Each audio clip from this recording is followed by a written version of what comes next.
Bon, aujourd'hui, je suis confus. C'est la rentrée. C'est la rentrée pour vous, c'est la rentrée pour moi, même si en réalité, bon, je suis parti en vacances, mais j'ai quand même bossé.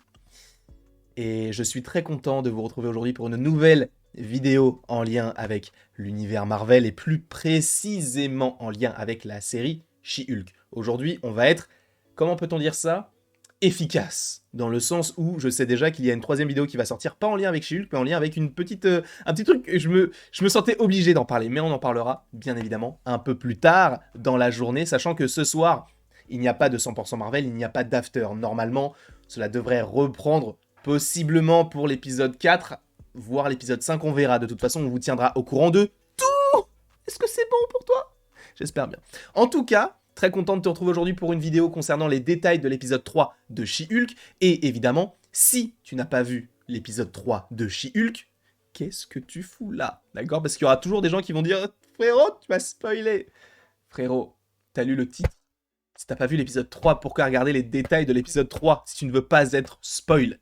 Bref. En tout cas, let's go les gars, let's go guys, comme on dit dans le jargon, comme dirait, je ne sais pas qui le dit, mais je sais que Anto arrête pas de le dire. Mais She-Hulk, parlons-en. Alors, c'est une série qui, justement, a son lot de caméos, a son lot d'easter eggs, et ce qui est très intéressant, c'est qu'on va commencer par ça. J'ai perdu ma capuche, mais, eh bien, Jennifer le dit au tout début de l'épisode, quand elle parle de Wong, et on en parlera un petit peu plus tard, elle dit justement à la caméra, bon, ne vous attendez pas à avoir un show avec des caméos à tous les épisodes, hein. Bon, là, c'est vrai que vous avez eu Bruce, vous avez eu Emile, et vous avez eu Wong, sachant qu'on sait qu'il y a possiblement Howard le Canard, sachant qu'on sait qu'il y a possiblement, c'est sûr et certain, Daredevil, donc voilà, les caméos, ils vont venir. Et de toute façon, en fait, ce qui est marrant et ce qui est bien, je trouve, c'est que dans cette série, eh bien, c'est totalement l'opposé de Moon Knight, dans le sens où Moon Knight, il n'y avait aucune connexion, c'était vraiment une histoire qui ne se connectait avec rien du tout. Là, t'as toutes les connexions possibles et inimaginables. Donc, ce qui est très intéressant, c'est que, bah, premièrement, elle brise toujours le quatrième mur, et ça, moi, j'aime beaucoup. Mais deuxièmement, c'est qu'elle mentionne les différents caméos, etc., qui peuvent arriver. Et justement, elle taquine le fait de « Non, mais vous aurez pas des caméos tout le temps. » Quoique. Et c'est ça qui est intéressant. Parce qu'en fait, ce qui est cool, c'est que les questions qu'elle se pose, elle, dans la série, on se les pose également. Et on va aller dans le même sens que ceci, par rapport à ceci. Why everything's gonna be female now? Alors ça, c'est totalement pas un tweet, mais je crois que c'est sur Reddit. Bah, c'est totalement un message sexiste en disant bah, pourquoi est-ce que tout doit devenir à version féminine, en parlant de She-Hulk. Comme si She-Hulk avait décidé de devenir She-Hulk, tu vois ce que je veux dire ou pas? Sachant que oui, moi je vais dire She-Hulk, mais pas Miss Hulk, hein, il faut le rappeler. Et il y avait des personnes qui n'avaient pas forcément compris ce que je disais dans la vidéo concernant l'épisode 2, ou alors c'est moi qui me suis mal exprimé, donc je vais rappeler un petit truc. Lors de la critique de l'épisode 2, j'ai dit que je n'aimais pas forcément le fait qu'on l'appelle She-Hulk. Mais c'est pas par rapport à son histoire dans les comics. C'est par rapport à son histoire dans la série, la façon dont cela est tourné. Le fait qu'elle s'appelle She-Hulk dans les comics, je comprends, mais le fait que là, ce soit tourné de manière assez genrée, entre guillemets, bah ça me dérange un peu, parce que c'est comme si elle pouvait pas avoir son propre prénom. En tout cas, son propre nom de super-héroïne. Donc c'est là où ça me dérange pas par rapport à ce qu'il y a dans l'épisode 2, enfin en tout cas dans l'épisode 2, non, mais dans les comics, là ça ne me dérange pas. Mais là, comment c'est présenté, évidemment ça me dérange, et je pense que c'est fait exprès pour que ça nous dérange un petit peu. Après, encore une fois, je ne peux pas forcément parler de tout cela, puisque je ne suis pas du sexe féminin. En tout cas, je ne suis pas, voilà, je ne suis pas du sexe féminin, tout simplement. Donc je ne peux pas vraiment me positionner là-dessus. Enfin, je peux me positionner, mais pas forcément donner des indications concernant ceci, puisque je n'en fais pas partie. Mais en tout cas, je trouve que c'est assez intéressant justement de mettre ce genre de message parce que ce sont des choses qui sont juste arrivées avant la série. Dans le sens où, avant même la diffusion de la série, on avait des notes très mauvaises de la série, alors que personne n'avait vu les épisodes. Et certaines personnes ont remarqué que c'était que des hommes. Donc bon.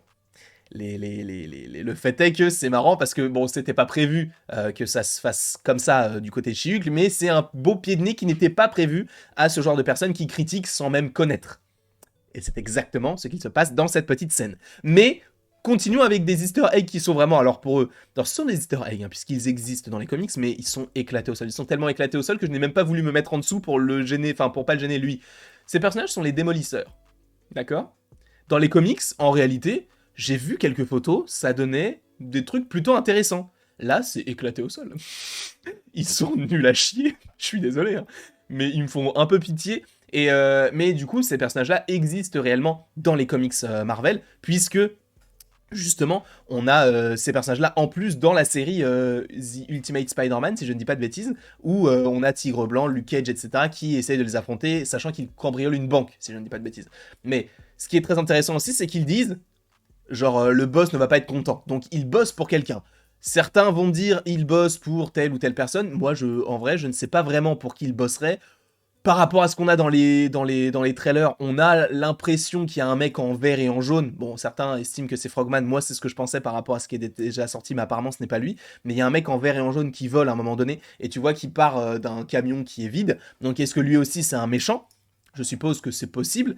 Donc, est-ce que ce ne serait pas lui le chef de cette équipe-là ? Honnêtement, je n'en sais rien du tout. Il y a un site qui disait peut-être que ce serait le leader, donc le leader qui était déjà dans l'incroyable Hulk. Je ne vois pas pourquoi le leader, qui est un mec hyper intelligent, emploierait ses demeurés.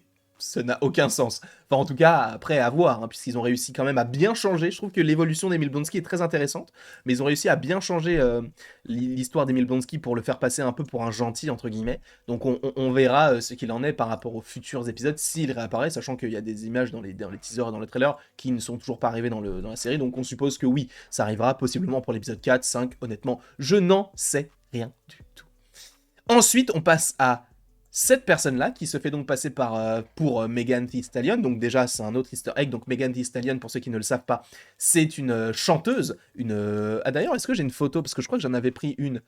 J'en ai une, alors attendez, il faut juste que je fasse un petit truc comme ça, hop, mode studio, comme ça ne vous dérange pas, comme ça je vous la rajoute, hop, parce que j'avais mis une petite photo de ceci pour illustrer donc mes propos, donc on va commencer par ceci, hop là, mode studio, hop, on l'enlève et on commence avec ça, donc ça c'est la scène post-générique. Et ça m'a un peu dérangé parce que les gens ont dit vous avez vu, c'est la scène la plus stylée, ça va casser Internet. Ça n'a rien cassé du tout. C'est juste Megan Thee Stallion qui est dans la scène post-générique, qui twerk qui danse et qui twerk donc avec She-Hulk. Bon, moi ça m'intéresse pas trop. Moi, quand on m'a dit ça, je m'étais dit peut-être que ça fait. Non, frérot, c'est pas ouf. Mais après, bon, c'est le nerf de la guerre. On nous fait ça pour qu'on reste jusqu'à la fin. Je comprends, il n'y a pas de souci. Moi, je le fais aussi avec des scènes post-génériques et ils le font aussi, donc bien avec leur propre scène. Donc ça, c'était la scène post-générique, pas hyper intéressante, mais Megan Thee Stallion, bon, c'est une chanteuse qui a quand même pas mal gagné de Grammy, si je ne dis pas de bêtises. Enfin bref, très connue, et c'est cool de la voir dans cette série. Après, je pense pas qu'elle reviendrait, mais c'était cool, un petit clin d'œil comme ça, plutôt sympa, sachant que oui, je sais pas ce que je voulais dire avec cette phrase, oui, quoi, je sais pas. Mais du coup, revenons à l'elfe, puisque cette personne-là se fait passer donc pour Megan Thee Stallion en datant Dennis, et ce qui est très intéressant, c'est que au moment où elle va se défendre, donc déjà on sait qu'elle vient de New Asgard, elle va dire « Mais les Asgardiens, enfin Asgard ce n'est pas un territoire, c'est un peuple ». Et elle reprend donc les paroles de Thor, donc ça c'est une petite connexion aussi plutôt sympathique je trouve, voilà, le petit easter egg est sympa, même si justement le juge lui dit « Bon, c'est pas parce que Thor l'a dit que ça vaut pour tout, donc ferme ta gueule et on va passer en procès ». Donc je trouvais ça plutôt intéressant justement qu'on te lit ça aussi à New Asgard et tout, ça te réimplante, du coup Thor, Love and Thunder, c'était très intéressant. Après on a des choses plutôt intéressantes évidemment puisqu'on a Wong qui nous parle qui nous parle de la dimension noire, donc la Dark Dimension, en disant je peux enfermer Emile là-bas, y a pas de souci. Et en parlant aussi peut-être de la Mirror Dimension, et il parle également du Book of Vishanti, si je dis pas de bêtises. Je m'en souviens plus de ça. Je sais que c'est dans le trailer, mais est-ce que c'est dans l'épisode ? Je ne sais plus, mais sachant que le Book of Vishanti, c'est ce qu'ils utilisent dans Doctor Strange 2 pour contrer le Darkhold. Donc, voilà, je trouve que c'est plutôt stylé. Voilà. Mais ce qui est très intéressant, c'est aussi le téléphone de, je ne sais plus comment elle s'appelle, mais la pote de She-Hulk, puisque justement, elle va sur le compte LinkedIn, entre guillemets, de Wong, et on aperçoit qu'il a bossé en tant que libraire pendant 11 ans, qu'il est sorcier suprême, et qu'il a bossé pendant 9 ans à Target. Et pour ceux qui ne savent pas, Target, c'est un peu l'équivalent d'un Carrefour.